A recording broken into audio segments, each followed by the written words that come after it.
back to the conclusion of the matter. I'm joined by Ryan Weaver and Ren Ferguson.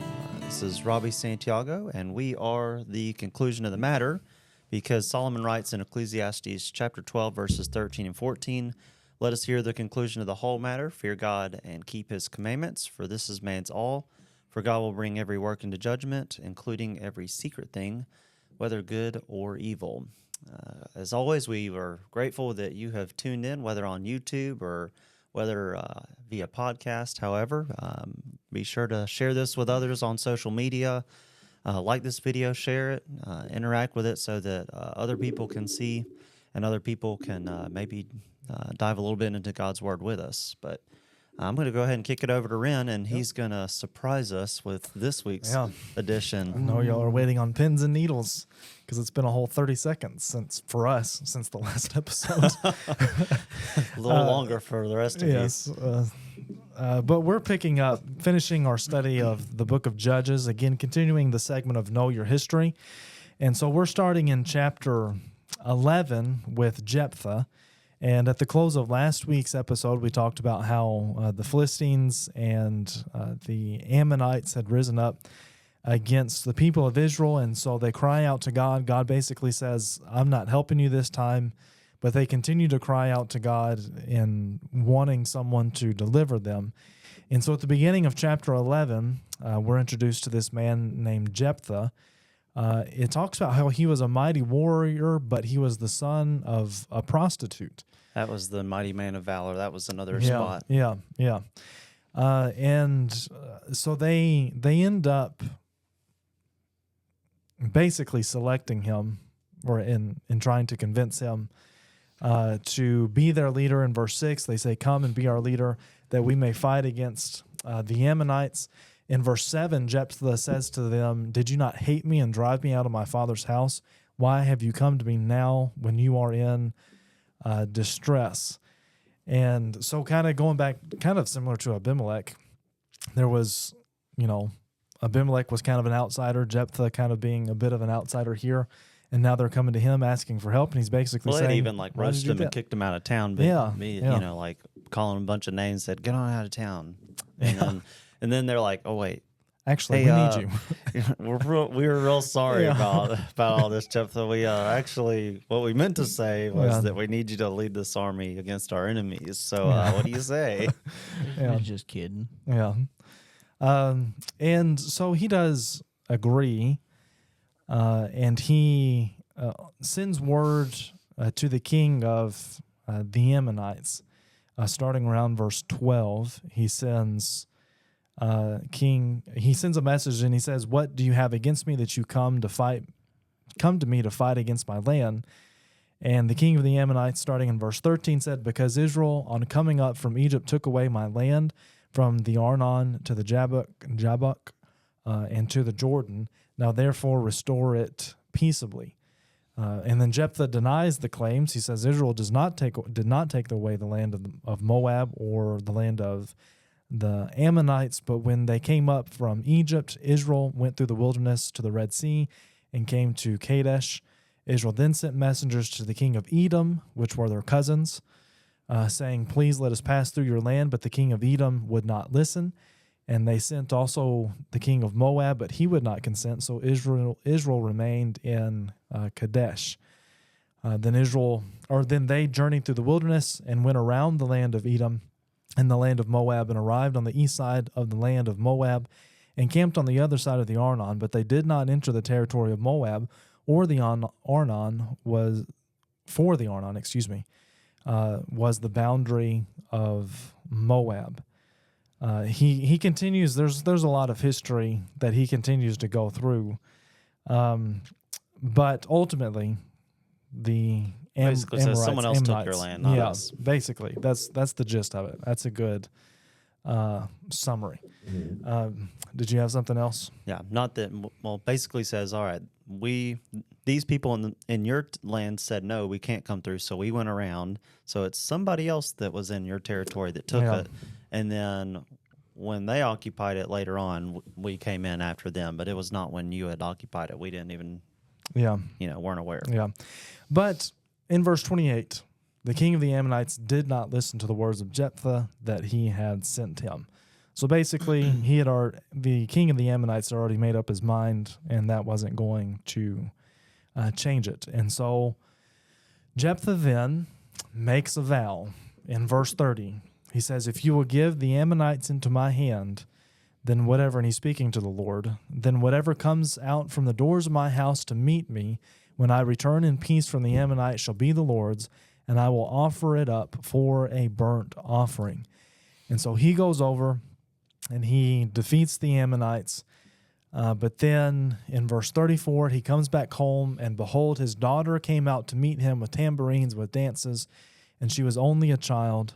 Besides her, he had neither son nor daughter. And as soon as he saw her, he tore his clothes and said, Alas, my daughter, you have brought me very low.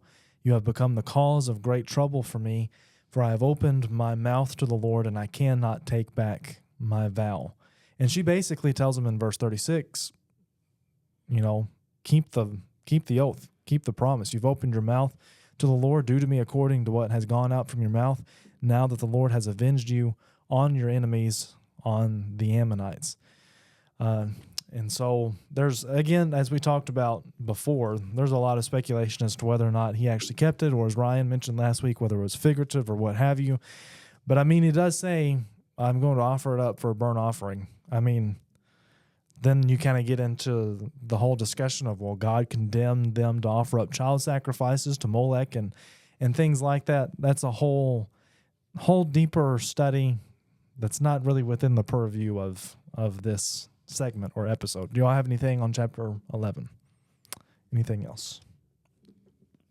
No, I think you hit it pretty good. Okay, so chapter 12, we circle back to Ephraim. Again, they feel, as Robbie pointed out last week, they feel left out. And basically, Jephthah said, I didn't think that y'all were going to help us anyways, so I did not ask you to help us. They just want to be consulted on everything, apparently. Yeah. Just think every decision, they must be at the center of those. Yeah. And then at the end of chapter 12, unless y'all have something else on Jephthah's part, No. We read very quickly of Ibzan, Elon, and Abdon, 3 other judges. We see, let's see here. Ibzan ruled for 7 years. Elon, not ruled, I keep saying ruled, he judged for 7 years, and then Elon judged for 10 years, and then Abdon judged for 18 years, which I think was 25 years total. What was the last guy? 8? 8, yeah. 25 years total. 25 years, yep. Between the 3 of them, they, again, very quick, not much is recorded about them. Then in chapter 13. Before we move on go from ahead. 12, I found this kind of amusing. And it's borderline insulting, but at the beginning of the chapter, after the Ephraim, after the whole spat with them, the Gideonites, the Gileadites, basically, like checking to see if somebody was from Ephraim or not, because they were, beefing with each other and kind of salty with one another. And so the Gileadites kind of occupied the area around the Jordan River. So if the Ephraimites were going to cross in there, when they tried to, he would basically have them pronounce the word shibboleth. Yeah. But they couldn't pronounce the H, apparently, I guess because of, a language barrier of some kind.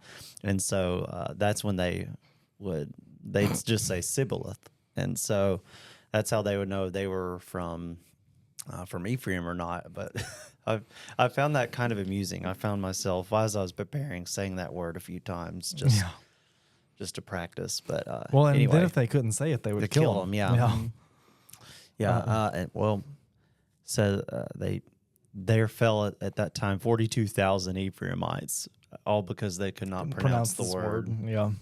So pronunciation's important. Yeah. It would probably be my downfall, but I hope we don't get as long as they don't stabbed have over me it. pronounce that word, then maybe Yeah. I'll make it. Shibboleth. Anything else? Chapter 12. Let's move on. All right, then. So chapter 13 through 16 is the last judge that we read of, at least within the book of Judges, and that is Samson. Chapter 13 primarily deals with the birth of Samson, and that he was to be a Nazirite from birth, so he was not to drink any strong drink or anything like that. He was not to cut his hair or anything of that nature. That's all part of the Nazirite vow, and he was to be a Nazirite all of his life, from birth until death. He was to be under that vow. Obviously, there's kind of some parallels in some ways between this and the accounts of Jesus's birth. The angels, it talks about the angel of God in verse 9 coming and speaking to the woman and her husband and things like that, talking about the birth of Samson. Basically, that's all chapter 13 is about, is the birth of Samson. Y'all have anything you wanted to specifically highlight from chapter 13? Not particularly, but quickly Samson's father Manoah, when the angel appeared to them, I don't know if it was just to kind of like be respectful or grateful for, I guess, them visiting and tell them that they're going to have a son, because Samson's mother was supposed to be barren. Mm-hmm. And so he wanted to kind of honor the angel, maybe even more so than God. And I think part of it was kind of a misunderstanding that the angel was from God, but then also just overall gratitude. It kind of reminded me of when we were in Revelation about how John kind of fell down and worshiped the angel. It kind of reminded me of that, but I think for completely different reasons. But anyway, I found it interesting that not only he wasn't supposed to like partake of that stuff, mom too. they told the mom not to while he was, in the womb. So I mean, there's a little bit of we know now, right, that causes problems in pregnancy, or can cause problems in pregnancy. The children could not be. I don't want to use the term normal, but it there affects could be them. some birth Yeah, defects. it affects them, and here we see that God has commanded, to avoid that here in this situation. So yeah, Mm-hmm. good point. Anything else with chapter 13? Chapter 14 is one of my favorite chapters in all of the Bible. Ren's favorite chapter. Yeah. It is the wildest series of events. Maybe not the wildest, but it's pretty far out there. Samson, this is later on in his life. It's kind of like a jump cut to when he's older. And he wants to marry this woman who was a Philistine. His father and his mother kind of oppose it to begin with, but the text tells us that he kind of withheld from them, that it was from God that he was to marry this woman. And so as he and his parents are going to Timnah to look for his wife, it says in verse 5, "Behold, a young lion came toward him roaring, and the Spirit of the Lord rushed upon him, and although he had nothing in his hand, he tore the lion in pieces as one tears a young goat. But he did not tell his father or his mother what he had done." Then so he kills a lion with his bare hands. Impressive. But David does it later. And a bear. Yeah, and a bear. Then he went down and talked with the woman, and she was right in Samson's eyes.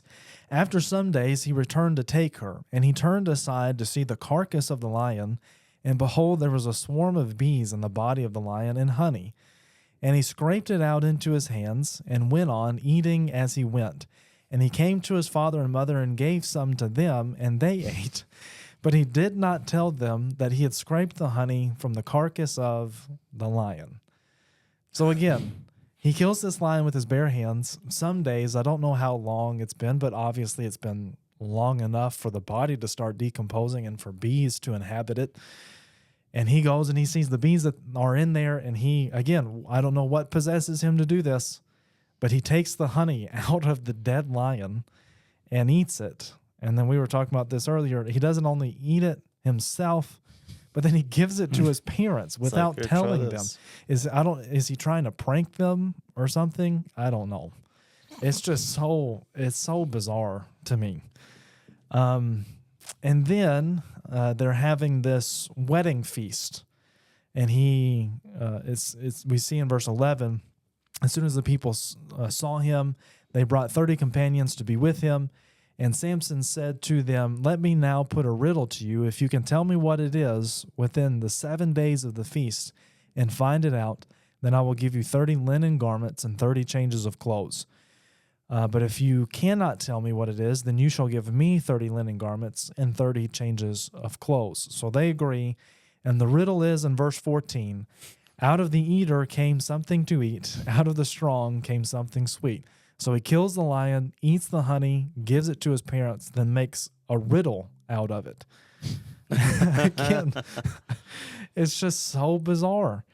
After 3 days, we're told at the end of verse 14, they couldn't figure it out, and so they consult with his wife.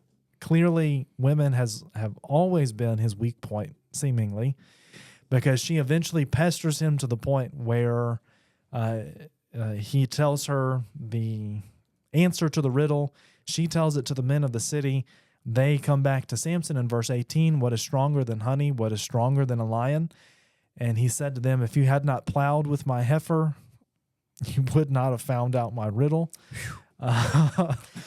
This is not advice from our husband and wife series a couple weeks ago. Go back to Proverbs 31. Yes. Yeah. And then, in order to fulfill his promise, he whacks them. he goes to a town in Ashkelon, and he kills 30 men from the town and takes their clothes and gives them to the people that had solved the riddle. So again, just for me, a very bizarre series of events. But that kind of sets the stage of the type of person I think that Samson was. Y'all have anything on chapter 14? I feel like it's a lot of deja vu between like that woman and kind of like the relationship, like how the Philistines try to influence her to get to Samson, and then kind of deja vu happens in the next chapter. But I won't get ahead of you here. So, chapter 15 then is where he defeats the Philistines. In verse 4, we see that he caught 300 foxes and took torches, and he turned them tail to tail and put a torch between each pair of tails. And when he had set fire to the torches, he let the foxes go into the standing grain of the Philistines and set fire to the stacked grain and the standing grain, as well as the olive orchards. Again, of all the ways to go about doing it, why go about that way? All because they solved his riddle. And then he continues his conquest of the Philistines. We see in verse 8, he struck them hip and thigh with a great blow, and he went down and stayed in the cleft of the rock of Edom. And so then the Philistines come up and they raid, is it Lehi, maybe? How you pronounce that in verse 9? Oh, in Judah. In Judah. Yeah. And so Judah then says, like a soda? No, that's Nehi. Nehi. I was thinking the same thing. Go on. And so again, he's still battling with the Philistines.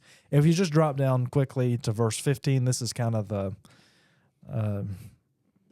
key point here. He found a fresh jawbone of a donkey and put out his hand and took it, and with it he struck 1,000 men. And Samson said, "With the jawbone of a donkey, heaps upon heaps, with the jawbone of a donkey have I struck down 1,000 men." And so he defeats the Philistines. It says in verse 20, he judged Israel in the days of the Philistines 20 years. Anything else on chapter 15? Nope. No? Okay. I guess it might be worth mentioning at the very beginning of that chapter, his wife from the previous chapter, since he got so angry at her, she went kind of back home, and then her father assumed that relationship was over. So Samson's wife ended up going to his best man, or it doesn't mention any names there, but so that is probably what possessed him to go and light all of the foxes' tails on fire and burn the field and everything. It's interesting that that he's a judge. That's what. Yes. And I think that's your point. Yeah. So He's just like a brute. He is. He's very unhinged. So then in chapter 16, we read of probably outside of him killing 1,000 men with the jawbone of a donkey. This is probably the most well-known part of his life, where he then marries Delilah, Samson and Delilah. If you want a funny song about that, look up Tim Hawkins and his song about Samson and Delilah. It's funny.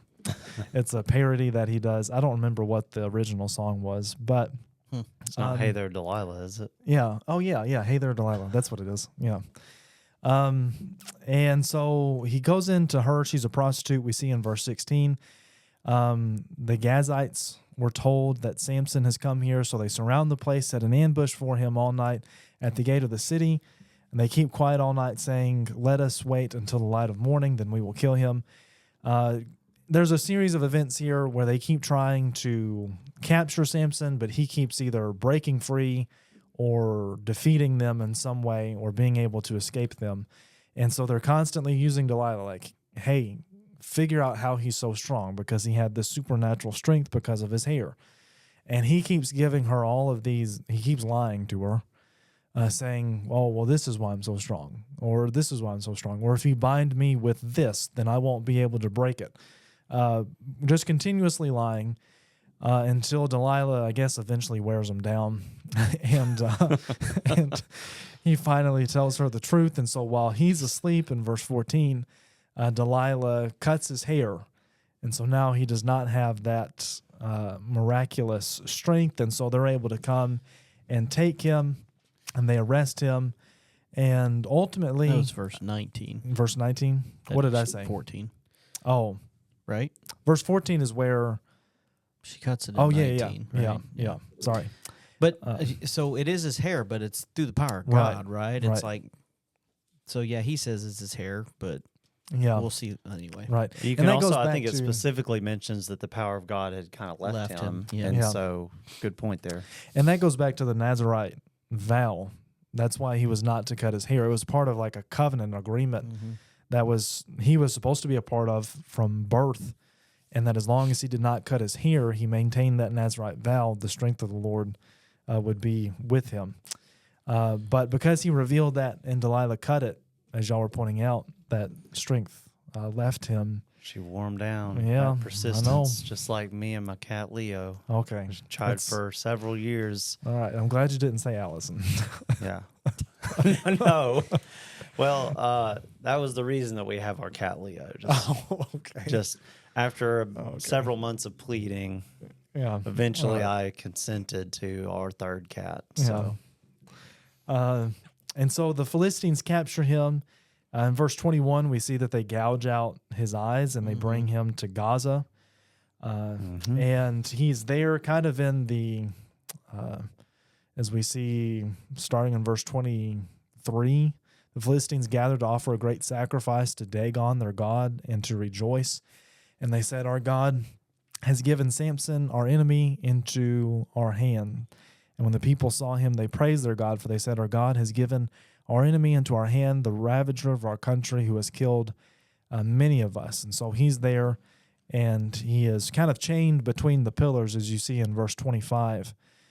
It says that the house was full of men and women in verse 27. All the lords of the Philistines were there, and on the roof there were about 3,000 men and women who looked on while Samson entertained.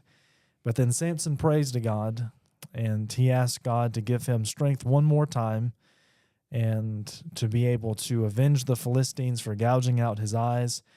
And so he grasps the two middle pillars, as we see in verse 29, and he pushes them over, destroys the house there. And we're told that in verse 30, so the dead whom he killed at his death were more than those whom he had killed during his life. And so that is the, I guess you could call it, tragic end of the life of Samson. Again, the final judge that's recorded at least in the book of Judges. There's a lot of questions, a lot of ethical questions that go along with with Samson and with that study. But again, that's not necessarily within the purview of what we're discussing The other thing here. we talked about before this was he's listed in Hebrews chapter yeah, 11. Faith Hall of Fame, yeah. And it's like, wowzers. But, you know, he returned back to God here in this instance. And I don't know what else to say about, so.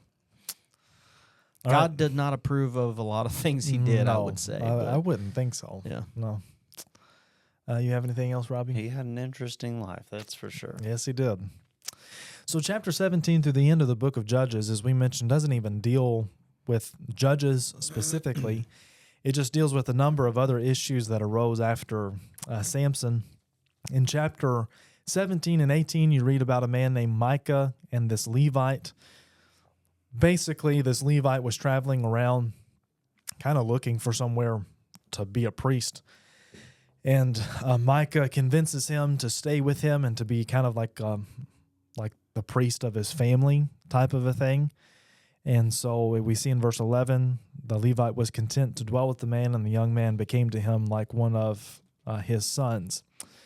But then in chapter 18, we read of the Danites coming to town, and they they end up taking I believe there were idols at this man's house that they ended up taking, and then they also take the Levite. What stood out to me about the Levite is when the Danites, they were kind of distracting Micah, and then they sent some others to go in and to take his stuff.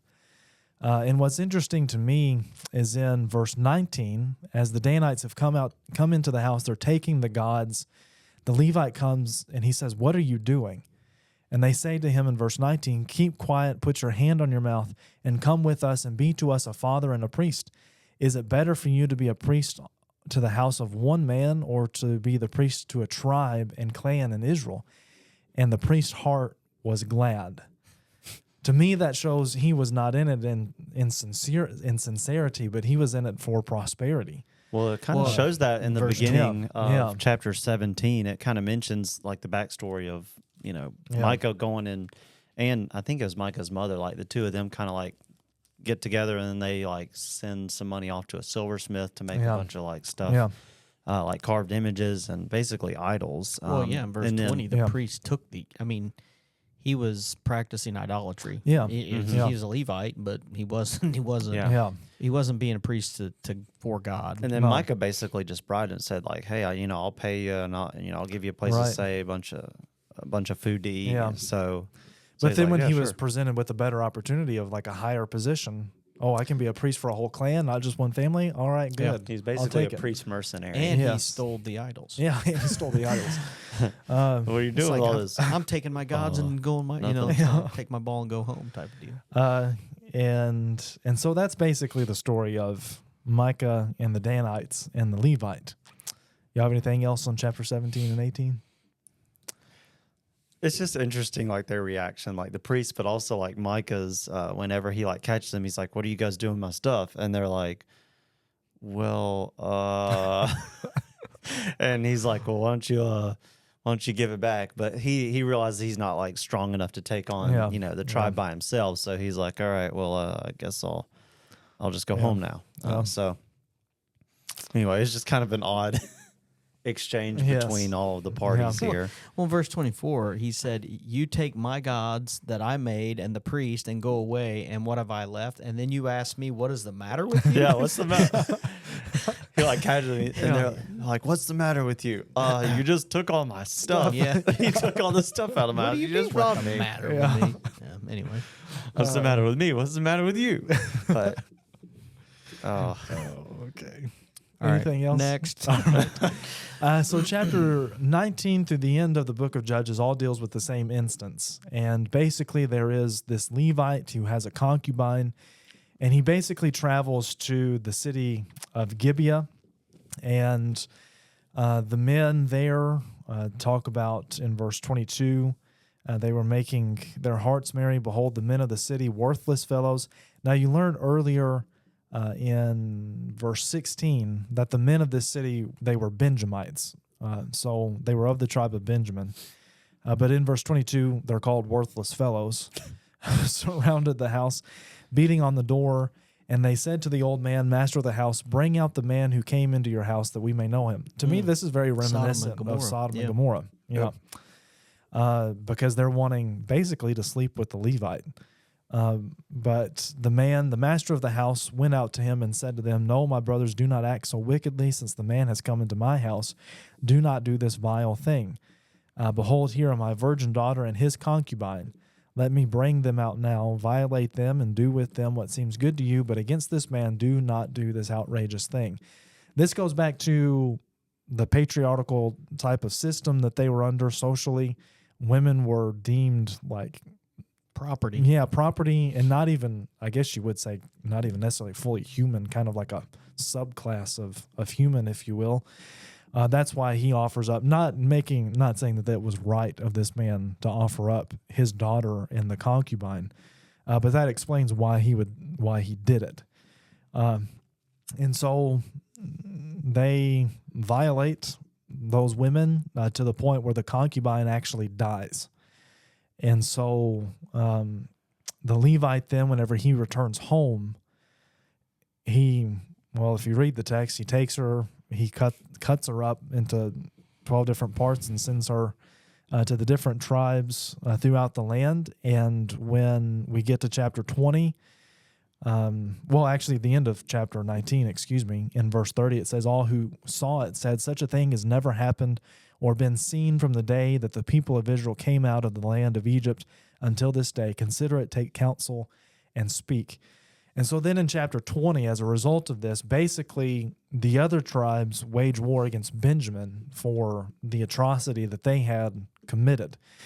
And the first couple of times that the other tribes rise up against Benjamin, Benjamin actually beats them. And I think God probably did that to lull them into a false sense of security and confidence. But ultimately, the other tribes are able to set up an ambush to draw the people out of the city. You know, they were pretending like they were going to retreat, draw them out of the city while others went in to destroy the city, and were able to ambush them that way. Do you have something? Well, I was just going to kind of harp on that point, that it kind of took 3 times to do so. Maybe that was because the previous few chapters had talked about how, this Levite in particular, but probably God's people as a whole had kind of more than likely turn their backs on God again, in a sense, and maybe turn to this idolatry. So they may or may not be living the most moral lives. So God's, sees the wickedness that had just taken place, but it's kind of like still like, all right, well, I'm not like necessarily on y'all's side about this. What that guy did was wrong. So like, because they keep like reaching out to God, be like, hey, can we do this? And he's like, go ahead. And then he does. Then they get beat, and they're like, God, like, are we doing this? And he's like, knock yourselves out. And then they do it again, and then they send who was it? Eleazar's son, forget their name. Phineas. Yeah, Phineas. So they send, like the high priest, like, come on, work this out. We got to get rid of these guys for the atrocity that they just committed, which we'd probably all agree was pretty atrocious. But like you had mentioned, that in the end, eventually they are successful. Yep.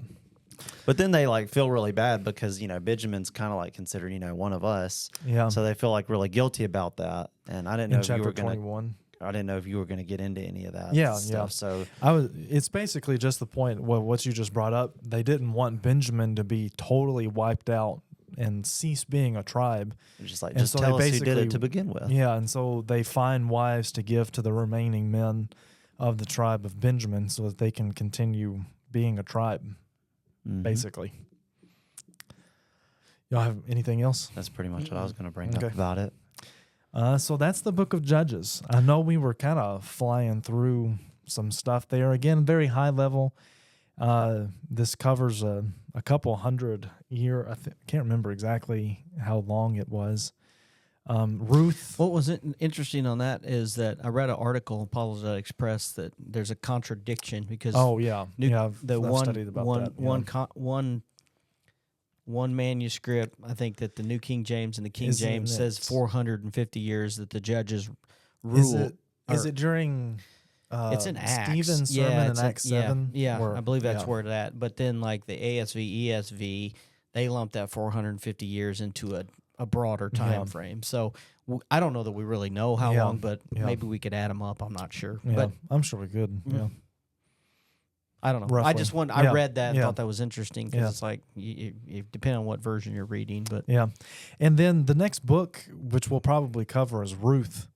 And we don't know exactly when she fell within the timeline of the judges, but we do know that she was during the time of the judges. I don't think it ever specifically mentions verse which. 1. Well, I know it mentions in verse No, I was 1 just during saying the time of judges, but ruled.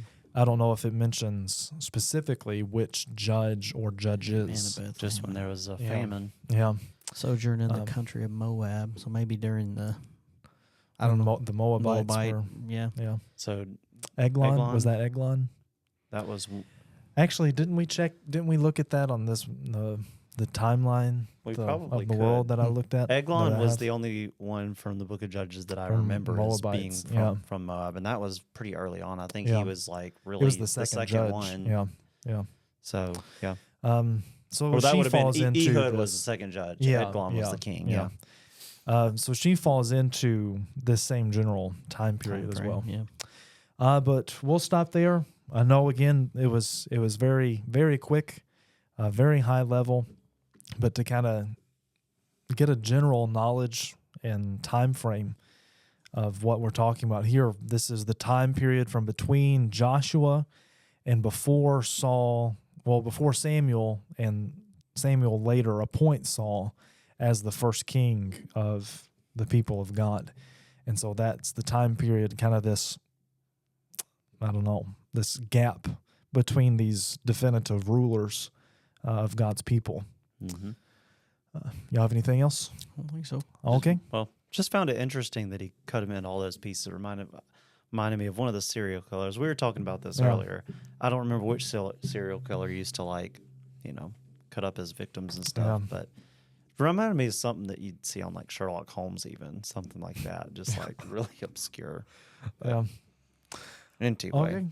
Well, if you have any questions, feel free. Send them to Robbie. Yeah, send them to Robbie. Or if you know who he's talking about, I guess. send myself my own questions. yeah, I've got plenty. You can reach us at theconclusionofthematter at yahoo.com, Facebook messages, contact us personally. However, you're able to get in touch with us if you have comments, questions, topic suggestions. Don't forget to like and share and subscribe and comment if you're able. It helps YouTube and Facebook and all of that kind of push the post, and so more people will be able to see it. And so we would certainly appreciate that. But for now, we can say this is the Conclusion of the matter.